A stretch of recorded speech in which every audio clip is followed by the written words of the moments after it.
Today on the Servant Leadership Podcast, we welcome Garry Ridge, the legendary former CEO of WD-40. For over 25 years, Garry didn't just grow revenue, he built one of the most admired workplace cultures in the world. At WD-40, 98% of employees said they loved coming to work. They felt trusted. They were empowered. Their work had purpose. In this episode, Garry shares how they built a tribe where people felt safe and inspired to do their best work, and how servant leadership became the foundation for building a global brand. If you're a founder, executive, or team leader, this episode will inspire how you lead and what kind of culture you're creating. Garry, thank you so much for joining us on the Servant Leadership Podcast. Hey, g'day, Chris. It's just my pleasure to be with you. Thanks for inviting me along. This is so exciting. So what people probably think of you, when they think of you, they probably think of WD-40 because you helped run a global brand for so many years. What was the adventure like getting into running and leading the WD-40 company? Oh, it was so exciting, and what a great opportunity. You know, I was with the company, Chris, for 35 years. I started in Australia in 1987, opening the Australian subsidiary with a fax machine under my bed. So I pulled it up from the bootstraps. And then back in 1994, I was invited to move to the United States to head up our global expansion program. And when you think about it, what a great opportunity to take the blue and yellow can with the little red top to the world. You know, there were plenty of squeaks around the world that we could take care of. And then in 1987, I was privileged to be given the opportunity to lead the company as CEO. And for the next 25 years, we took a great brand, a great product around the world. But what was really exciting for me was, you know, the ability to create a culture where people went to work every day. They made a contribution to something bigger than themselves. They learned something new. They were protected and set free by a compelling set of values, and they went home happy. And I love that because happy people build happy families build happy communities build a happy world. And my golly, a little happier world would be a better place. A lot of companies out there have a great product, but not many become a global brand that it's not just a household name, WD-40, right? Everyone knows exactly, can picture the can, right? And I know you did a lot more than that, but in that process, you brought up an interesting point just in what you said of the culture was the key. And one of the things just in reading about the story and the success of the growth is really comes down to employees loved going to work. You know, I read something that over 90% of employees loved going to work. And that's what one of the surveys came and said. That's very rare for a publicly traded company. What's the secret sauce? No, actually, 98% of people said they love to tell people they worked at the company globally. You know, the secret sauce is probably a lot of common sense, but the elements that need to be in place are these. You know, people want to know and feel like they belong. They want to know what they do matters and they're recognized for that. They want to have a organization with high psychological safety. So you reduce fear and really fuel learning, which is so important. And they want to have a set of values that protect them and set them free so they can make choices. And finally, they want to have a purpose, you know, something bigger than themselves. And interestingly enough, you know, when I talked about the purpose of WD-40, people said, well, you're a lubricant, you stop squeaks. And so no. We're in the memories business. You know, our purpose was we existed to create positive, lasting memories, solving problems in factories, homes, and workshops around the world. We solved problems and we created opportunities, not only for the people who bought our product, but for the people who were part of our tribe and worked in our organization, for the communities that we had the privilege to operate in, and for the environment that gave us the permission to be there. So memories were really important to us. It is amazing how you did that. You know, talking about a brand where a lot of people think it's a product and you shifting the whole mindset to be focused on memories, and people bought into it. I mean, even when you talk, it's almost like you get goosebumps thinking about just how culture and purpose and people really are the drivers. It's not just having a good product, even though you need a great product. When you were thinking about this, we talk a lot about servant leadership on this podcast. And I know you're one of the leading experts on thinking about servant leadership, really. Talk about how you saw servant leadership play out in WD-40 Company. Well, servant leadership is really based on the fact that we are in our privileged leadership position to help those we have the privilege to lead step into the better version of themselves. And that's why we called our people in the organization coaches, not managers. You manage your bank account, you manage inventory. Our job in an organization is to be a coach. And when you're a coach, you're there for one reason. You're there to help those people play their best game. A great coach is committed to helping people get an A. And I wrote a book with Ken Blanchard called Helping People Win at Work. And the tagline is, don't mark my paper, help me get an A. So a great coach is committed to helping a player get an A. A great coach is brave in that they don't protect their own comfort zone at the expense of other people's development. And really, that's a lot to do with servant leadership, because it's not about protecting your own comfort zone.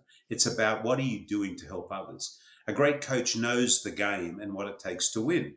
A great coach does not run onto the field and take the ball from the player. That's not servant leadership. That's micromanagement. They spend a lot of time on the sideline watching the play. They never go to the podium and take the prize. It's the toxic leader who's always taking the glory. The servant leader is applauding the person who actually is winning. And a great coach and servant leader spends a lot of time in the stinky locker room, as I call it, which really means they're spending time alongside the people they're leading, understanding them, walking with them, feeling with them, really, being part of the journey that they're going through. When I read Helping People Win at Work, that's when I really started to understand the difference between looking at the work somebody was doing and thinking, here's how well they're performing, and really how it became my job to help somebody succeed in the role, right? And that was kind of a game-changing shift. As you brought in so many excellent staff and team members and leaders from other companies and people who are successful, that's a hard shift to help instill in the minds of new team members, because that's not exactly the get it done, we're here to win, we're cutting the bottom 10%. Like, that's not the culture that people are used to. What do you think are the first steps people need to take as they're leading organizations and helping their team get on board with this servant leadership mindset? Well, the first thing is, what are your values in the organization? And anybody who was coming into our company, if they went to our website and to our careers page, the first thing that would come up is, these are our values. And, if you don't align with these or you don't feel comfortable with these, we're probably not the place that you want to be at. So again, and I learned that from Ken Blanchard. I was fortunate enough to have Ken as my professor when I did my master's degree in leadership. And then I was on the board of the Blanchard company for 10 years. So I sat alongside Ken Blanchard for 10 years. He's 85 years old now. He's a very, very dear friend of mine. And he's the guru of servant leadership. And, if you think about what are the attributes that are truly about a servant leader, well, a servant leader loves and involves their people. They're always in servant leadership mode. They are expected to be competent. They're connected with emotional intelligence. That's spending that time in the stinky locker room. They love learning moments. And, we replaced failure with learning moments. So we said, we don't make mistakes. We have learning moments. And the definition of a learning moment, Chris, is a positive or negative outcome of any situation that needs to be openly and freely shared to benefit all people. Servant leaders have a heart of gold, but they also have a backbone of steel. The trick is having a balance between being tough-minded and tender-hearted, and the genius is in the middle in the end. Great servant leaders are always champions of hope. They know micromanagement is not scalable. They are dependable. They do what they say they're going to do. They build trust. And they treasure the gift of feedback because that's so important in that servant leadership relationship. Wow. I need to take that minute and use that as just the explanation of why this podcast exists. That's so spot on. That's just unbelievable. So you spent multiple decades at the WD-40 company, and you helped grow that significantly. And obviously, the work speaks for itself. The team you had around you, you guys just did amazing work. You learned a few things, and you've started writing books over the last over 10 years now in helping other companies get to what you guys kind of figured out along the way. Talk about what the journey was like leaving the company, as well as what you started moving into after. Well, another dear friend of mine is Marshall Goldsmith, and Marshall Goldsmith is known as the #1 executive coach in the world. He was coach to Alan Mulally and you name it. And I've known Marshall for 16 or more years, maybe 20 years now. When I taught at the University of San Diego, I was teaching a class on culture, and I used his book, "What Got You Here Won't Get You There," as the text in my class. Anyhow, I was with Marshall about 2.5 to 3 years before I refired. I didn't retire, I refired. And Marshall said to me, "You do not float into a void." And the last chapter of my book is titled "Don't Float into a Void." And he said, "You need to go pay it forward now.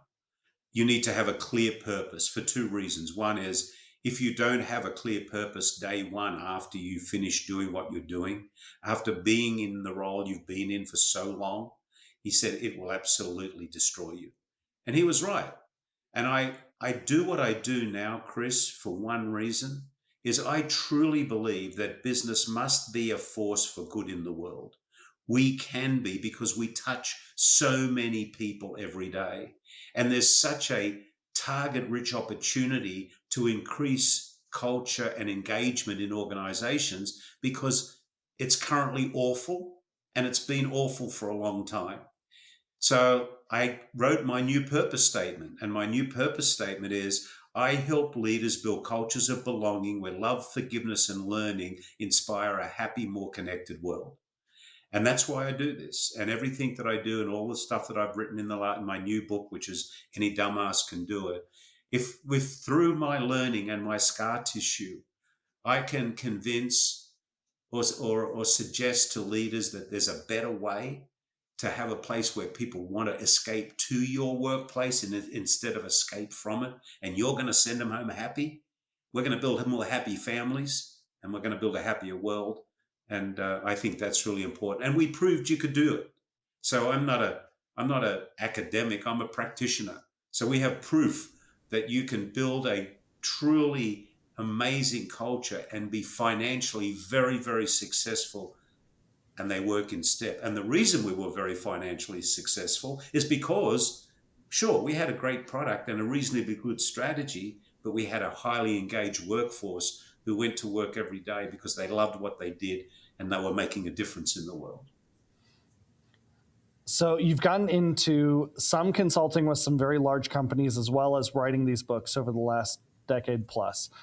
What are the things that you feel like you're learning along the way now that you're in this stage after the WD-40 company? I wasn't. I was amazed as I coach CEOs and C-level executives. I have 8 or 9 CEOs that I'm coaching at the moment. The first question I ask them is, are you committed to the fact that you're going to be a people-centric organization? And if they're not, then I don't want to have any, I don't do rehabilitation coaching. One of the things that I've found is really interesting is most leaders don't get up every day with a goal of creating a bad culture. They just don't understand how their leadership behavior and the behaviors of other leaders in the organization is impacting the culture. So my big learning is, there's a big opportunity for awareness. What is my leadership doing in this organization? How is it impacting the people in the organization? So the first process I go through is an awareness stage. And then once we've gone through that, then the intention is how are we going to change these behaviors to create a place where people feel and know they belong, see what they do really matters. It's a place with high psychological safety because fear is reduced, make choices because of values, and where they're coached and not managed. Are there common behaviors that you see among the leaders you're working with where it's just almost repeat after repeat? Hey, here's some of the missteps. Well, I'll tell you, I created this person. I talk about them in the book. This is Alec, or it could be Alice, the soul-sucking CEO of Fear Incorporated. And I created this doll to be able to talk about these behaviors. But some of them they have a big ego. Their ego eats their empathy instead of their empathy eating their ego. They tend to want to be a micromanager. In some cases, they think they're corporate royalty. They don't want to or don't believe they have to get their shoes dirty and get into the stinky locker room. Sometimes they think that a fear-based culture is better. They have this desire to control instead of letting loose. Sometimes in a lot of cases, they're not prepared to be vulnerable. And when I was in my role, I used to introduce myself like this. G'day, I'm Garry Ridge. I'm the consciously incompetent, probably wrong and roughly right chairman and CEO of WD-40 company, and I need all the help I can get. And that was a way of showing people I didn't have all the answers, but I tell you what, we could create an environment where collectively we could come up with much better answers than individually. Sometimes they always want to be right. They're not really very, very comfortable around taking feedback.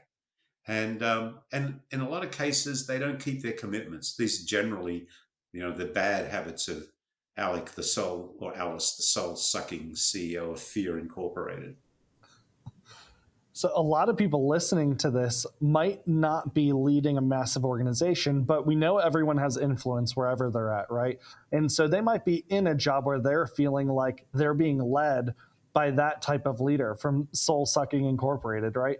What do you recommend to people who are just in a situation where they feel stuck or like there's no progress going to be made in their current role? Well, they could be the leader that they want to be. So just because the top echelon hasn't really come to the realization yet that a great culture is going to be really beneficial, what can they do in the cell that they operate in? And I've seen this happen in companies, particularly with some of the folks that I was teaching at USD that were, in an organization but responsible for a department or a division. They started to exercise servant leadership principles within their department. Suddenly, people were saying, "What the hell's going on in Chris's department? Why are they smiling more than frowning? Look at their results. Why are they having more fun than us?" So, everybody can do something about it. Now, if the organization is extremely toxic, unless you're getting paid a lot of money to be unhappy, you deserve to be happy. Go find a place where you can be happy. Yeah. It's so interesting. I've heard you say, talk about the importance of being stewards of people's future. And when you say that, what does that mean to you based on what the average person might be position that they might be in today listening to this? Well, we have the opportunity to help people step into the best version of their personal self. So, what a great honor that is to be able, to help people live a better life. Gosh, is there a better gift that you could be given than the opportunity to do that? Because life's a gift and we don't want to send it back unwrapped. So help people unwrap their life in a positive way. The world's full of enough of the negative. We need to help people develop in a positive way. If people look at the WD-40 company when you were there, they obviously just will see the financial growth and the market share growth and all of that. If they look at you, they'll see a lot of personal success. But there were a lot of missteps along the way and things that didn't go well. And I'd love to hear, what was something that you felt like just didn't go well? And how did you deal with that, knowing the culture you had created or that was created around you too? Well, things didn't go well, but things were gifted to us that weren't well either. For example, we had to lead through COVID. We had to lead through the economic crisis of 2008. We had to lead through areas of supply chain disruption. There are we had to lead through wars and fights. So there's a lot of stuff that went on around us. Now, our benefit was that we had a very strong culture. When we went into COVID, we had employee engagement at 93%. And, we said on day one, when we realized what was going on, which was a period of extreme uncertainty, because we didn't know what the future was to hold, that our job was to create some sort of certainty within our organization. So we had three things we focused on. We said, number one priority is going to be the safety and the well-being of our people. Number two priority is going to be serving our customers as best we can in the environment that we have on a daily basis.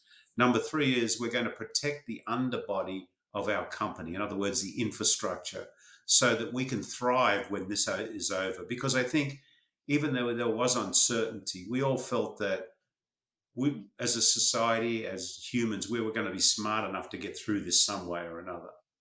So, there were times when things weren't going well, but the thing that really benefited us was this group of people that came together to protect and feed each other, which was our culture. And that was really our strength. Wow. So talk a little bit about your newest book, because it's become a bestseller already. I'd love to hear, what was the impetus for writing this book, and tell our audience about it. Yeah, and my new book is called Any Dumbass Can Do It. You're right. It was number 10 bestseller on USA Today, first week out. I wrote it with my writer, Martha Finney, who was an excellent writing partner, and often say she took my threads of thoughts and wove it into a tapestry of beautiful production. But I wrote it because I have 25 years of leadership learning. And I said, I've just finished my apprenticeship in leadership. It took me 25 years to do it. Now I needed to put it to work. And how could I put a body of work together that I could say to people and leaders, if you want to learn from my scar tissue and you want to see what we did and the core elements of what we did to build this culture, here it is.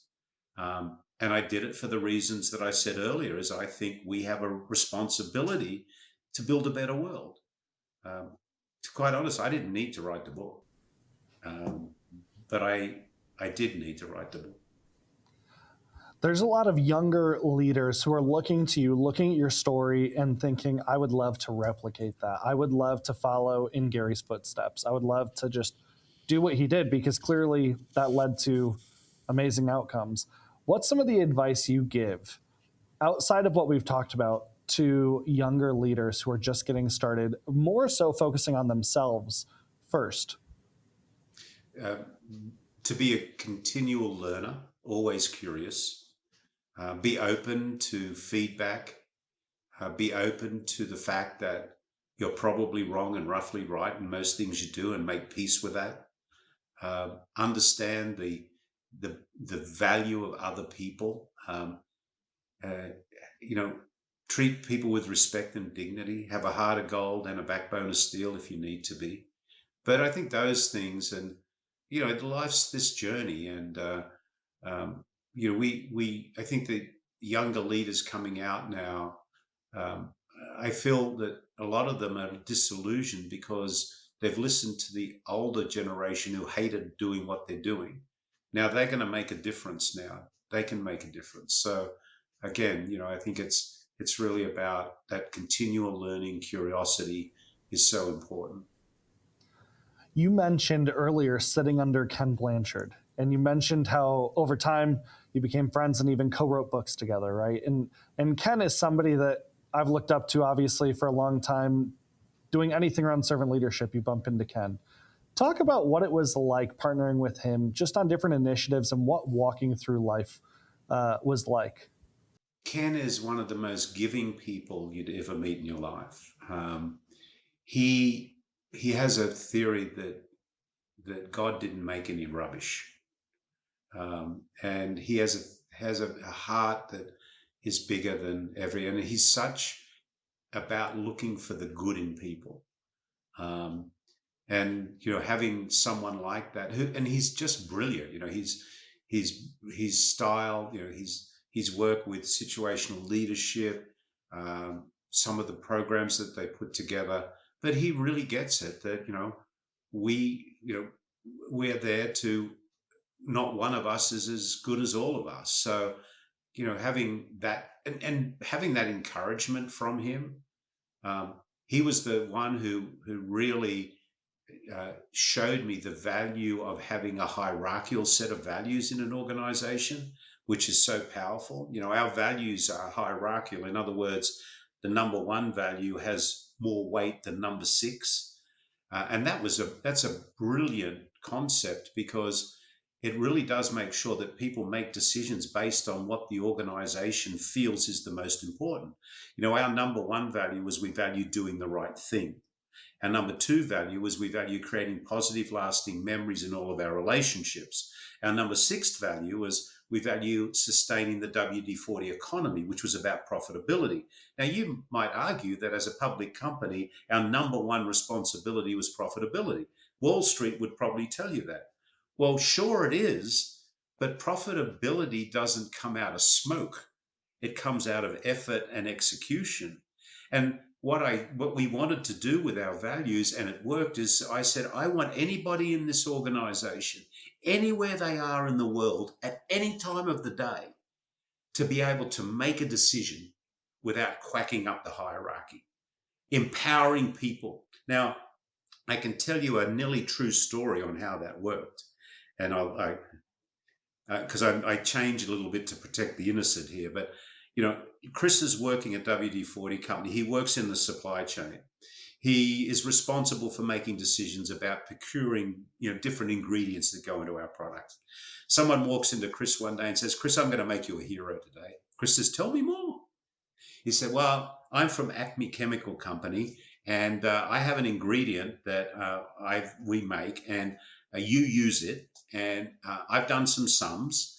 And if you replace the current ingredient you're using with ours, you can drop $4 million to the bottom line like that. And you're a public company. You are going to go and tell your CEO in about 15 minutes how you've just made a $4 million decision. You'll probably get promoted." Chris says, "Wow, that's pretty exciting. Give me some more information." So he talks about efficacy and whatever. And coming to the end, the guy says, "Well, Chris, you ready to make a decision?" He said, "Is there anything else I should know?" He said, "Well, yes. You just have to do one thing. You have to put a little warning on the can, which says, in the state of California, contents of this can is known to cause cancer. It's called a Prop 65 warning. But you don't have to worry about it, because by putting the warning on your can, you're completely legal, and so many other people do it, and you're going to make more money." And Chris's face drops and he says, "Oh, geez, you had me really excited, but I'm sorry, I can't do it." "You didn't hear me, Chris, $4 million. He said, "Yeah, I know. However, I'm empowered in this organization and expected to live and make decisions based on our values. Our number one value is we value doing the right thing. Our number two value is we value creating positive, lasting memories in all of our relationships. Cancer does not create positive, lasting memories. I'm sorry, I'm not taking you up on your offer. Chris, you didn't hear me. I need to go talk to your CEO, your leader." Anyway, he said, "Chris says you can talk to anyone you like. Go talk to the chairman of the board. You're going to get exactly the same answer, because I'm empowered to make decisions because we have a hierarchical set of values." Okay. Chris goes up to the CEO's office and says, "Hey, CEO, I just made a decision not to save us $4 million. Tell me how." "I used our values to make it." "Chris, you're promoted." Wow. So that's the empowerment. Yeah. That is such a powerful culture and just, empowerment, just all around amazing environment that's been created. And you talked earlier about the safety that people feel in that environment, because hearing that that's going to be a $4 million potential miss now of opportunity, a lot of people would be fearful in that situation. But that's such a cool story. No, that would be applauded because you lived our values every day. Wow. Yeah. Garry, this is just so amazing. I'm wondering if I can hit you with 10 rapid fire questions to finish us off.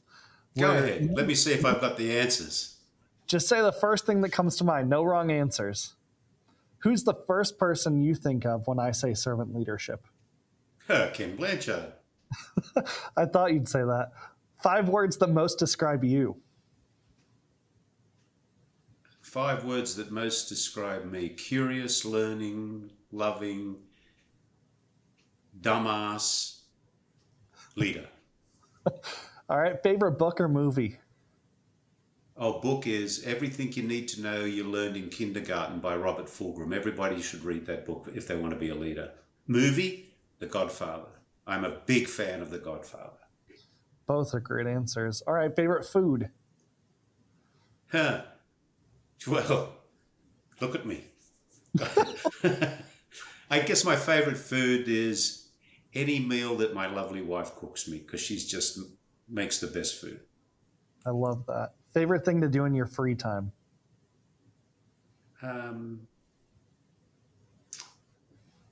Favorite thing to do in my free time? Chill. All right. What's a surprising fact about you? I was number one, once I had hair once, but I was a disc jockey in Australia. I used to do a morning radio show. Good morning, 2CCRFM 90.5 over the hills on Sunday mornings. I love that. All right, favorite place you've been? Oh, Kauai. All right, is there anywhere that you'd love to go that you haven't been yet? Yeah, I want to go to the pyramids. What's the best advice you've ever received? It's not about you. Wow. Well, Garry, thank you so much for your willingness to be on the show. Thank you so much for sharing and for writing and just teaching all of us in the next generation about what it looks like to build a better culture, empower people, and just be better servant leaders.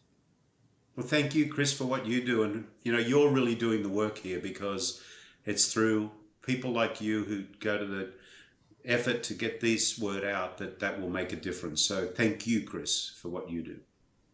And for those listening, I'm excited for links in the descriptions. Please check out Garry's books. And I have personally been impacted by multiple of them now. So thank you, Garry.